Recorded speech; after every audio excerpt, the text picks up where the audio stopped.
بدشگونی لینا یہ بہت سارے معاشروں میں اور تہذیبوں میں مروج تھا اور اب بھی مروج ہے، لیکن اسلام نے اس کی نفی کی ہے۔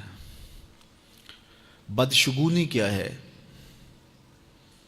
کسی دن کو، کسی جگہ کو، کسی شخص کو منحوس خیال کرنا۔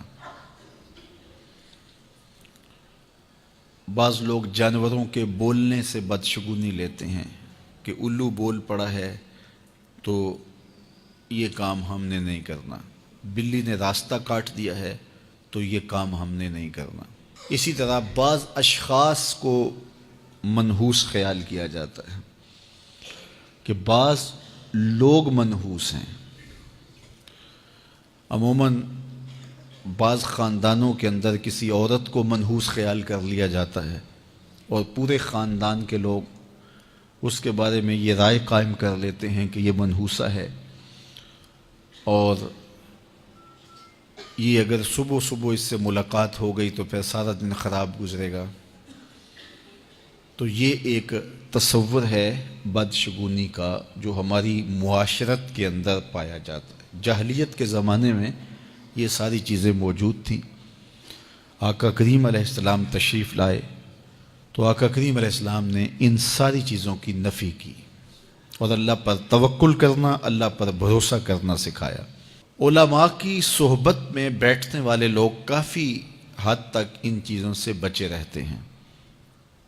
عام لوگوں کی زندگیوں کے اندر یہ چیزیں موجود ہوتی ہیں۔ جاہل پیروں، ملنگوں اور یہ بنگیوں چرسیوں کے پاس بیٹھنے والے لوگوں کے اندر تو کوٹ کوٹ کے یہ ہندوانہ چیزیں رچی بسی ہوتی ہیں۔ اس لیے ہمیں شریعت بیضاء کے مطابق ہی اپنی زندگی گزارنی چاہیے اور اپنے نظریات شریعت سے ہی لینے چاہیے۔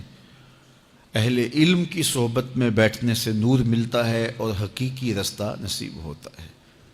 تو کسی کو منحوس قرار دے دینا یہ ہماری اپنی اختراع ہوتی ہے، ہمارا اپنا وسوسہ باطن ہوتا ہے۔ حضور نے ارشاد فرمایا ایک تو متعدی مرض نہیں ہے کہ اگر میں اس کے پاس بیٹھا تو یہ مرض مجھے اس سے لگ جائے گی۔ دوسری بات ارشاد فرمائی ولا حامتا، الو کا بولنا کوئی معنی نہیں رکھتا، اس کی آواز کوئی معنی نہیں رکھتی۔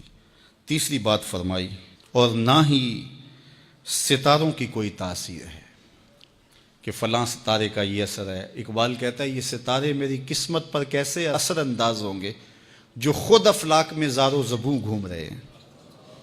وہ بعض کہتے ہیں ہاتھ کی لکیریں کام کرتی ہیں، جی یہ تیری ہاتھ میں فلاں چیز کی لکیر ہی نہیں ہے، فلاں کی لکیر ہی۔ وہ بیٹھے ہوتے ہیں نا فٹ پاتھ کے اوپر پروفیسر بابا جو قسمت کا حال بتاتے ہیں اور 10 روپے لیتے ہیں، تو وہ بتا رہے ہوتے ہیں تیری قسمت میں یہ ہے، تیری قسمت میں یہ ہے، تیری قسمت میں یہ ہے۔ وہ کسی نے کہا قسمت تو ان کی بھی ہوتی ہے جن کے ہاتھ بھی نہیں ہوتے۔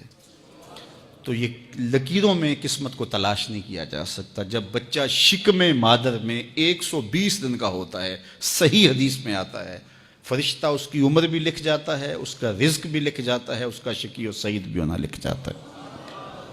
لکھ دیا گیا، قلم اٹھا لیے گئے اور صحیفے خشک ہو گئے، اب کوئی نہیں لکھا جائے گا۔ تو جو شکم مادر میں لکھا گیا۔ اور چوتھی بات اللہ کے محبوب نے فرمایا کہ سفر کچھ نہیں ہے۔ یعنی کچھ لوگ کہتے ہیں یہ جو سفر کا مہینہ ہے یہ بہت ہی سخت مہینہ ہوتا ہے اور ان دنوں کے اندر سفر نہیں کرنا چاہیے، ان دنوں کے اندر شادی نہیں کرنی چاہیے، ان دنوں کے اندر اگر شادی کی جائے تو وہ شادی کامیاب نہیں ہوتی، اس لیے کہ یہ مہینہ منحوس ہے۔ میں آپ کو بتاتا ہوں کہ اس سفر کے مہینے میں سیدنا علی کی شادی حضرت سیدہ فاطمہ سے ہوئی ہے۔ بتاؤ اس سے کامیاب کوئی شادی ہو سکتی ہے؟ کوئی کہتے ہیں جی اس مہینے میں اگر شادی ہو تو اولاد نہیں ہوتی۔ حضرت علی اور سیدہ فاطمہ کی شادی ہوئی ہے، حسن اور حسین پیدا ہوئے ہیں، ایسے کوئی بیٹے تو لاؤ زمانے میں۔ حضرت زینب رضی اللہ تعالی عنہا اور حضور کی شادی ماہ صفر المظفر میں ہوئی ہے۔